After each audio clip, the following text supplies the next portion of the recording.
That is amazing. It is huge.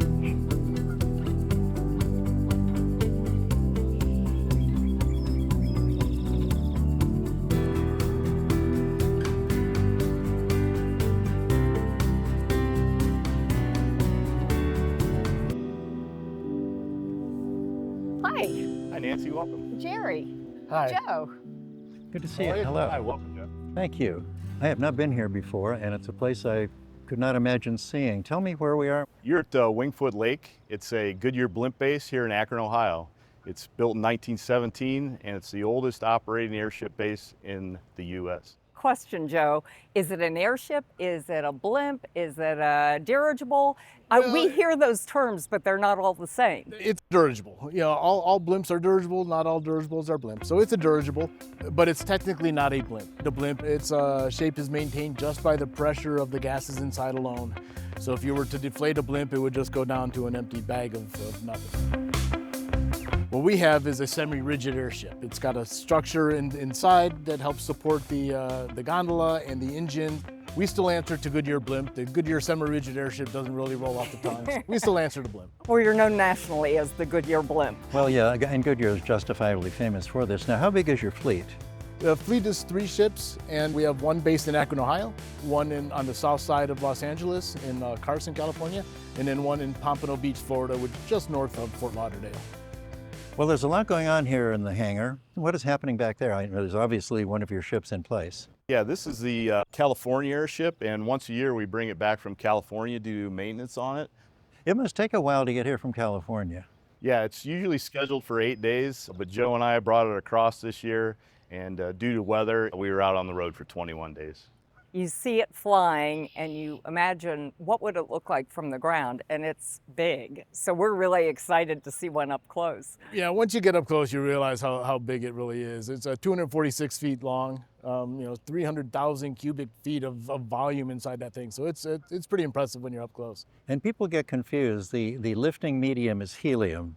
That's It's correct. a gas. It's non-flammable. It doesn't burn. It's not hydrogen, the one that blew up, the Hindenburg. This is very safe. This stuff doesn't burn Absolutely. In fact, it would extinguish a fire. because it's an inert gas that doesn't combine with oxygen. Believe it or not, Jeff, there's no helium in it. It's filled with air right now, and it's hanging from the ceiling. So it's not going to float. How long have you been doing this sort of work? I'm working on 27 years here at Goodyear, all with Wow. airships. And do you have an Air Force background? No, but Joe does. Ah. Yeah. So now I'm retired Air Force, moved back to Ohio, flew corporate for a while, dabbled in the airlines a little bit, and then came to Goodyear, and I've been here for just over 7 years. I graduated from Ohio State in aviation, and then I also went to Columbus State to get my aircraft mechanics license. And then after that, I got on with Goodyear, and 27 years later, I'm still here and still loving it. Well, we've been looking forward to this. Shall we head out to the field? I had to show it to you. Let's go. Great, thank you.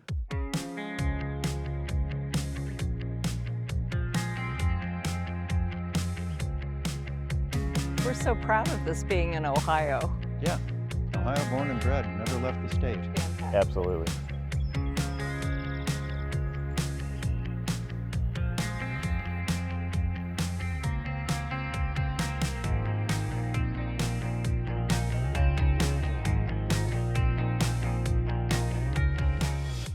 So tell me about the engines. They look fairly small. There's 3 engines, they're 4 cylinders, and they're Lycomings.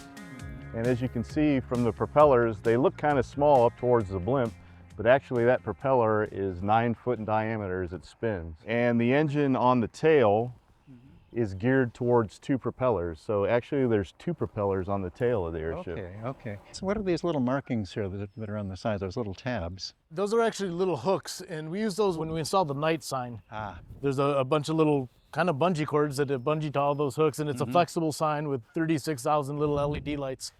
So we're watching it move. Can you explain what's going on right now and how it's anchored? The nose is attached to the mast truck, and it becomes the world's most expensive windsock. It just rotates on its rear wheel and stays into the wind the whole So time. that's what this track is here. That's so we don't damage the grass, because it'll go back and forth for days on end. there's a rear engine as well. And what you said, it has 2 propellers? This is the big difference between the old ships and the newer ships is this aft engine.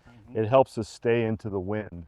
You see the one propeller that's pointing straight back now? Yes. In this configuration, if we were flying, that would be giving us thrust along with the two side engines. So we'd have 3 engines worth of thrust. All our controllability would be from the big yellow fins, just like an airplane moving through the sky. Well, when we slow down, like when we're landing, we would lose airflow over those fins and we would lose controllability. So what we do is we take that propeller, we swivel it so it points straight down towards the ground, and then control of both of those propellers goes to our stick, and we use the engine to steer our tail up and down, left and right. It looks enormous from here. It is, and another interesting thing is, since it's so far back here, we have to have a person back here on a radio to tell us when the engine is actually started. Because you can't see. You can't see it and you can't hear it.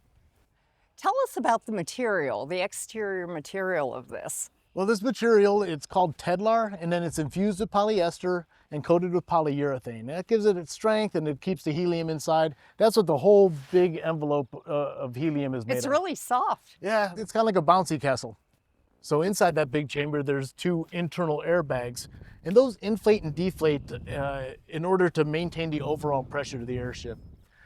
And it changes with altitude. Yeah, it is. So when we climb, that helium expands, the pressure increases, and these will pop open and let air out. Aha. When the air gets low enough, or the pressure gets low enough, the fans will kick on and reinflate those. Well, what is the pressure inside the envelope here?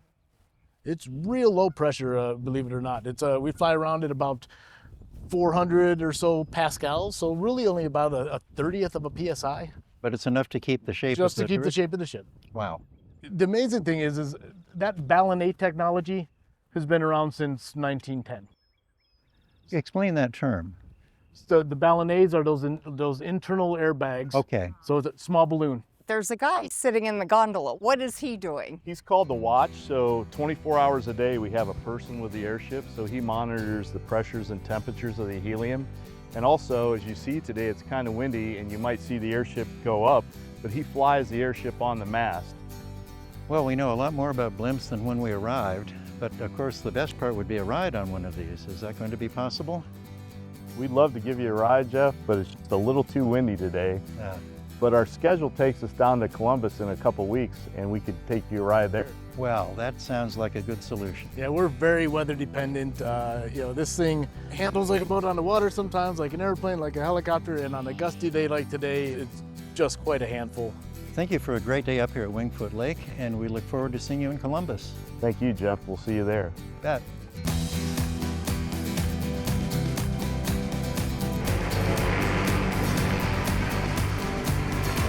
Today's the day, Jeff and Nancy. We made it to Columbus. I hope you're excited. We're going to take you to Goodyear Blimp. We are excited. We are so ready for this. Oh, let's go fly. I'm looking We're forward ready. to it. All right. Hi. Thank you. Thank you. Hi, how are you? Thank you. Passengers, ready to secure departure date. Okay, I've got the left seat takeoff. We're going to Dublin up to 2,000 feet.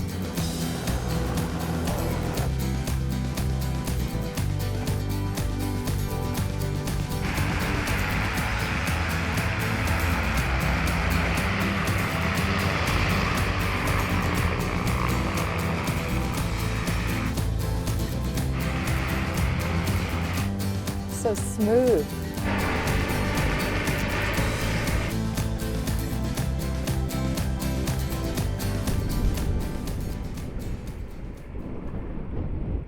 State Tower 1 Alpha is over Dublin now. I like to take the river south, stay on the west side of it, and proceed down to the stadium. All right, Airship 1 Alpha, proceed as requested southbound. 1 Alpha. You can see Dublin.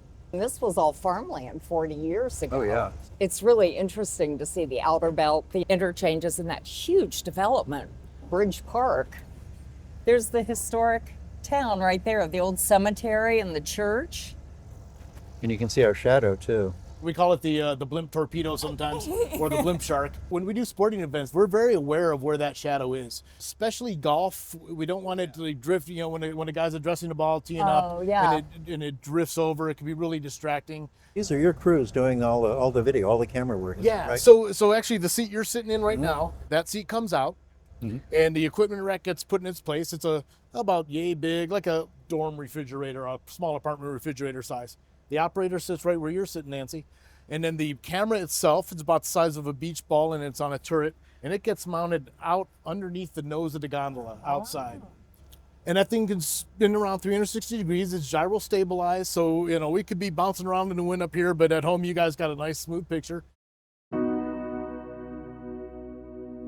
Yeah, you're still kind of following the Scioto River right yeah. now. I'm gonna kind of hook here in a little bit. Okay. He's gonna hook over towards campus. Go right over the shoe and campus. Wonderful. 1 Alpha's over the university. I'd like to do a couple loops around here, and then we'll call you to go to the green position 2000. Airship 1 Alpha, not a problem. Just advise. Thanks. 1 Alpha. So that's another thing we always, we're talking to air traffic control. Now we do have minimum altitudes that we have to be at. So when we're over congested areas like here, we got to be 1,000 feet above the ground. So this is part of the OSU campus we're flying over now. Right. Yeah. This was all the ag campus when I went here. Yeah, exactly. There's still a little There's bit still of some ag of it, there. but I think a lot of that stuff they moved to where Marion and Worcester. Yeah. Mm-hmm. Wow. OSU? Yeah.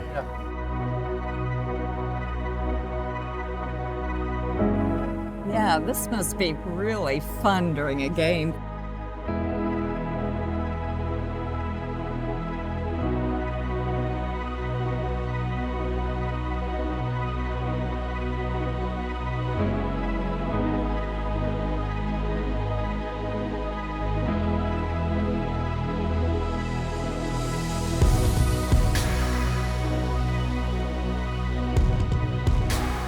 When did the blimps start covering sporting events? The first one that we did was, I believe, was in '55 when we did the Rose Bowl in '55, the Rose Bowl parade.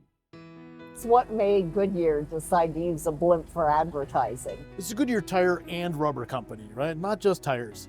So we really started to dabble in the blimp business in about 1910, where we made a rubberized fabric for a guy who wanted to build an airship. We provided him with the rubberized fabric for that ship. We didn't build the blimp itself, we didn't own it. Goodyear started building some other airships, some other blimps. And then in 1925, some marketing genius got the idea that, hey, let's splatter Goodyear across the top. And we're flying these things anyways, we'll advertise. And 100 years later, we're still doing it. 1925, our 100-year anniversary of the true Goodyear blimp as we know it. So have blimps been used by the military? Oh yeah, during World War II, Goodyear built blimps for the Navy. In fact, our hangar, the Wingfoot Lake hangar that you guys were at, that was Naval Air Station in Wingfoot Lake. Oh. Okay. And Goodyear built 134 blimps for the Navy right at that facility. And after World War II, Goodyear got some of those airships back and painted Goodyear on the side and started flying them again for selling tires. I love, though, that the base of everything is still in Ohio. Yeah, well, I mean, that's where the Goodyear headquarters is. So it's, the Goodyear headquarters, global headquarters is, just a couple miles away from Wingfoot Lake, right down the street. You know what's interesting? When highways were built, they used river corridors, and yet it's some of the most scenic land we have in our city. And you can see farther north where the freeway is at how beautiful the riverfront actually can be. But what amazes me here is just this medical campus and new buildings going up all the time.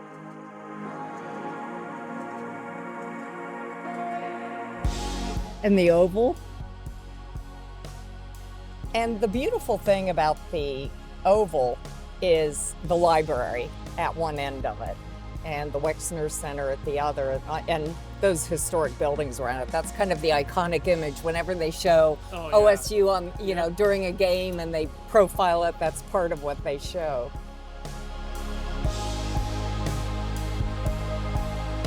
Hey everybody, we're gonna move from campus down to the south to the east side of downtown. All right. All right.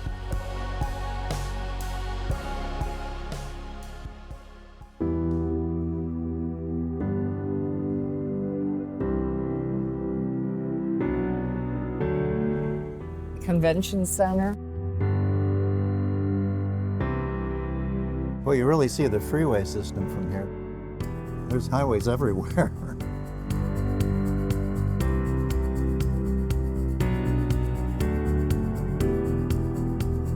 Look at all the development over in Franklinton, beyond Cosi.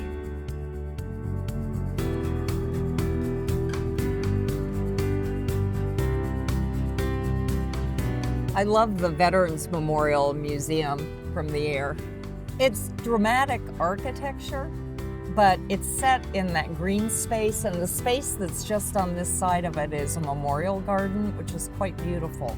And the Levesque Tower, which was our skyline forever, still stands out.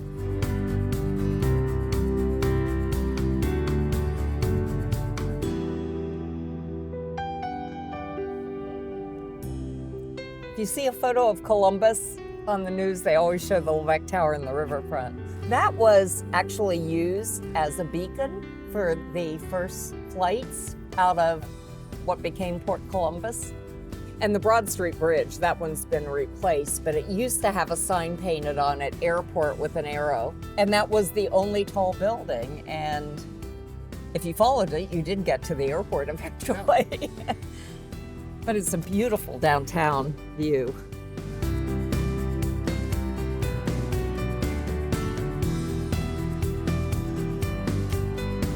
You know, that park, they took the dams out of the river. The river was much wider before, and it narrowed the river and freed up all that land for parks. North Bank Park here and Bicentennial Park at the other end, with City Hall and the Supreme Court building.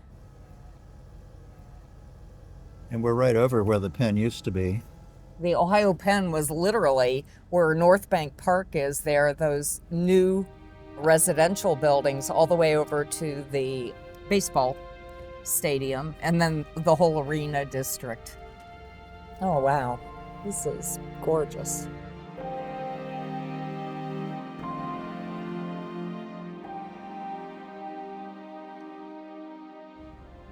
Have you ever viewed the fireworks from up here? 4th of July? Yeah, so I haven't been up for a 4th of July one, but I have seen some minor fireworks displays and individual after fireworks going up, games and and it's really neat to see them from above. Yeah. Because they go up a couple hundred feet. You know, when you're on the ground watching the show, it looks like everything's coming right at you. Right. It's the same when you're up here.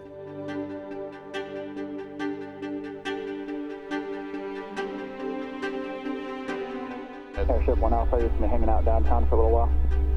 Yeah, we're going to be over the downtown area for a little bit here. We'll call you when we want to proceed south, if that's all right. Sounds good, thanks. 1 Alpha.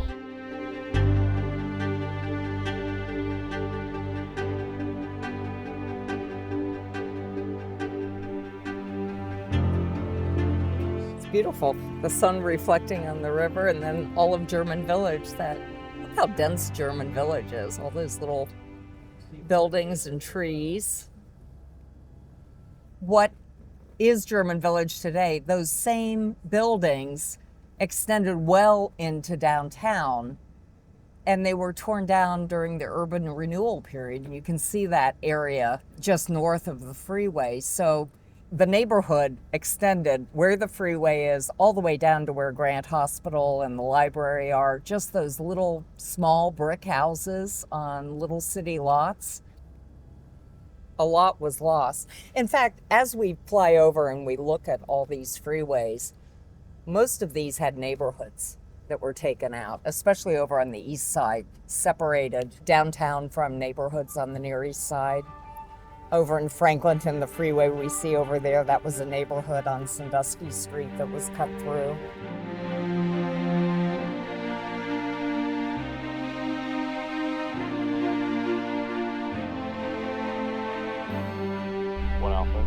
Take a left, okay. I'll take a left and climb a little bit.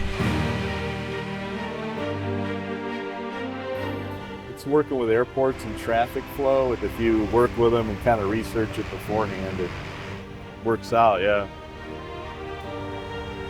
We fly in some of the busiest airspace in the country, so, I mean, you just got to be nice to them.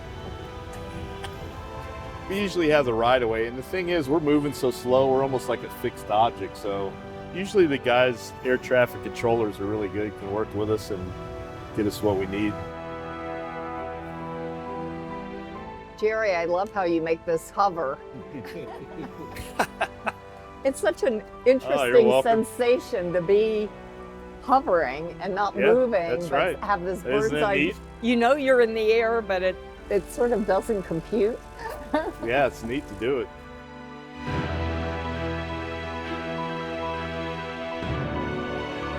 There's a train moving. Yeah. Yep. See the salt pile with the tarp over it? And then that arch thing? Just to the left of the arched thing, the white thing, see those radiating lines? You can still see where the roundhouse was. There was a turntable that they let on to turn the locomotives around. And that was part of the Pennsylvania Railroad complex. And Airship 1 Alpha, for your planning purposes, I got one more arrival landing at the airport. And once you guys turn northbound, you just want to cross the parallels, right, and continue north. We'll just hold this position right here and wait for your call. And it will be perfect. You guys will just fly right over the tower. Wilco 1 Alpha, thank you. Hey, Jeff and Nancy, we're going to head east right now, and we're going to hold south of Port Columbus Airport. Yeah. And I think they're going to let us go right over the top of the field. Oh. So we're going to get a look at the control tower Oh, cool. my as gosh. we pass to north Oh, towards great. Worthington and Westerville. Great. That sounds like a great plan. Bexley High School. See how the city's grown. It's perfectly flat, so there are no barriers, no mountains, no lakes. The rivers aren't exactly barriers. You know, we fly over tons of cities all Right. the time, and you can tell the ones that are, flat terrain because it's a lot of grid. You go to a city like Pittsburgh, Oh, and, Pittsburgh, and it's it's a all totally- over the place. Cincinnati, because there's a lot more hills. So you can see the tall tower in the middle of the field right there. You see the big control tower? Yeah. So this southwest is going to be taken off right in front Oh, of yeah. us. Yeah, we're going. I'm going to track right across. There it goes. All right.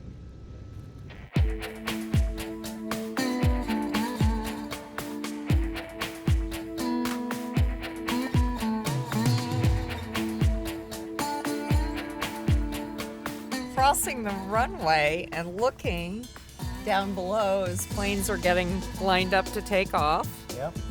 I wonder what they're thinking. Yeah. There's a What's going on blimp. here? You never get a view of runways. You're always just seeing what you Yeah. see when you land. There it goes, Yep, sure enough. lifting off.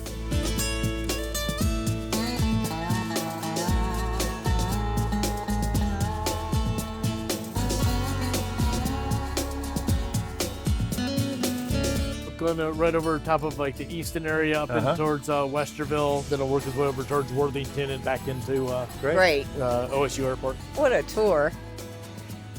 A little color in the trees here. That's not so bad. The golden hour sun on it. Do you fly after dark?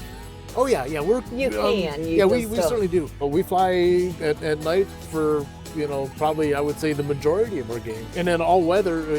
We can be in the clouds right now, zero visibility, and still be fine. Hoover Reservoir started in 1953, and that makes sense because it's the Columbus water supply. Sure. And that would have been a lot of that post-World War II growth in the city. It's when Mayor Sensenbrenner was starting the aggressive annexation campaign. Yes, where So- water extension was how Right, the city and to keep grew. Columbus from becoming landlocked, like places such as Cleveland and Cincinnati. Yeah, we're just north of the outer belt. The 270 is right behind us. Yeah, so Polaris, and then that's Delaware County right there.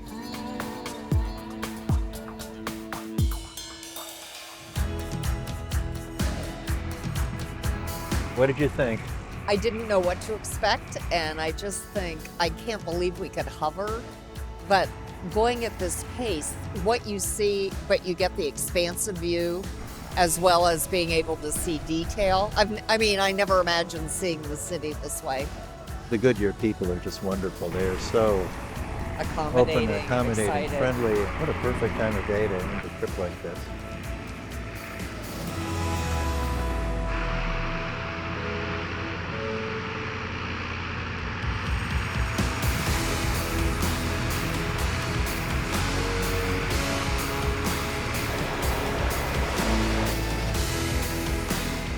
Jerry, Joe, thanks so much. This was incredible. Oh, We had our such a pleasure. great trip. You're very welcome. Our I pleasure. couldn't even imagine what it was. It was the best ride All I've right, ever well, had. hopefully it exceeded your Oh, imagination. Yeah, it really by did. by bounds. And when I see a Goodyear blimp, I will always think of you two because now I know what it feels like. You're welcome. It's remarkable. And extend our thanks to the ground crew. There's Yes. obviously a whole bunch of people here who know how to do this, and let them know we really appreciate We it. will. It takes a team. It Yeah, it does really take does. a team. Thank Thanks you again. so much.